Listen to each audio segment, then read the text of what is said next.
దేవుని ఘనమైన నామమునకు మహిమ ఘనత ప్రభావములు కలుగునుగాక.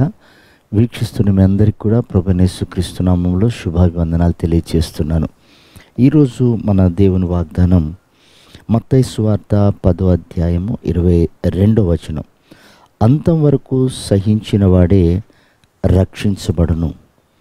ప్రియమైనటువంటి దేవుని సంగమా, సహనం అనేది మన ఆత్మీయ ప్రయాణంలో మన ఊపిరి ఉన్నంత వరకు ఆ సహనాన్ని మనం కాపాడుకోవాలి. ఎందుకనంటే మనలో ఎదుగుతున్న ఆత్మీయ అనుభవాలను అనేక విధములైన శోధనలు, అభ్యంతరాలు, ఆటంకాలు వాటిని పాడు చేయాలని చూస్తూ ఉంటాయి. మనం ఓర్పు ద్వారా మనం ఏం సంపాదించుకుంటున్నామంటే దైవికమైన స్వభావాలు. ఆ స్వభావాలను పాడు చేయడానికి దుష్టుడు ఎన్నో రకాల ప్రయత్నం చేస్తుంటాడు.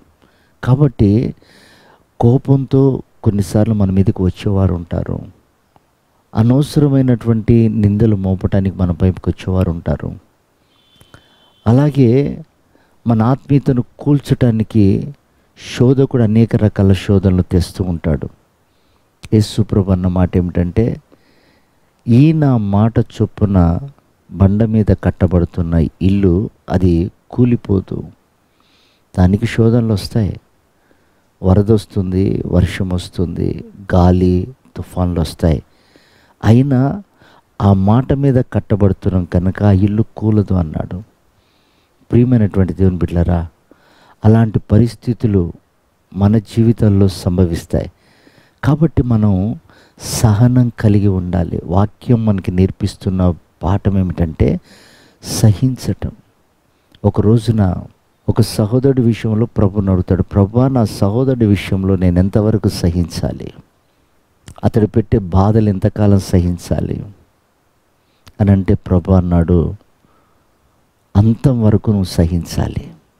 ప్రియమైనటువంటి దేవుని బిడ్డలారా, అలా సహించినప్పుడే మనము రక్షించబడతాం.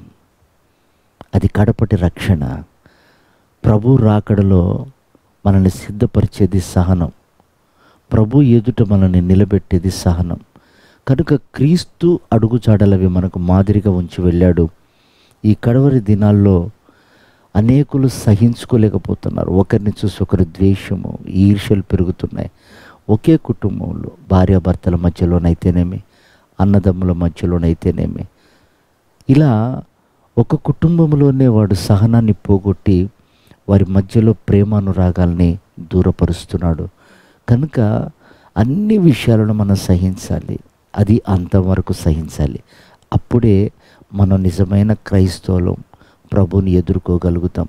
అలాంటి అభిషేకం, కృప, సహనం ప్రభు మనందరికీ అనుగ్రహించి ఆయన రాకడకు సిద్ధపరచునుగాక. ఆమేన్.